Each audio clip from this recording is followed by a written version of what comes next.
реактивный двигатель. Саламатсыздарбы, урматтуу иш-чаранын катышчылары. Барыңыздарды Бишкек Сельмаш отканасынын реконструкциядан кийинки ишке киргизилиши менен чын жүрөктөн куттуктаймын. Бул откананын жаңыланышы Бишкек шаарынын батыш жана түштүк батыш райондорунун туруктуу жана сапаттуу жылуулук менен камсыздоо маанилүү кадам болуп саналат.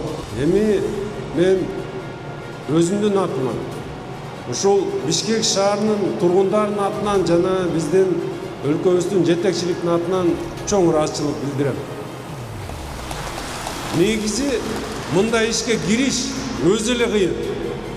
Мындай от казандарды бүгүн аналогдарын карап көрсөк, 35 миллион сомдон ашык акча каражат менен ушул жерге алып келип кое турган от казандар. Түрк мамлекети, Европа мамлекети чыгарат. Европада будан да кымбат туурабы? Мына баарыңарда маалымат бар. А силер болсо мына ошол 7 миллион 200 сомго ошол 35 миллион деген нерсени жазап мына ишке киргизип атасыңар. Сертификатты алып атасыңар. Мына Бишкек шаарына ТЭЦ өткөндөн бери 2 жыл болду. Экинчи кышты өткөрүп атабыз. Буюрса, ошол биринчи жылды тынч өткөрдүк элек, экинчи жылды да ушундай тынч эле өткөрөбүз деген аракетибиз чоң. Бир дагы аварияга учурабай, жылуулукту да берип, электр энергияны да берип, иштегенге биз даярбыз. Буюрса, силер курган от казандар элибизге көп жылга иштеп берсин. Көп пайдасын берсин.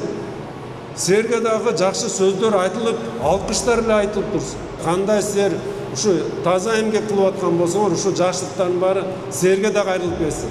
Силердин да үй бүлөңөрдө ар дайым жылуулук, ар дайым ушундай жакшы күндөрдү өткөрүңүздөр. Рахмат. Мында. Бул жерде сертификатыңыз бар. Куттуктайм. Молодцы.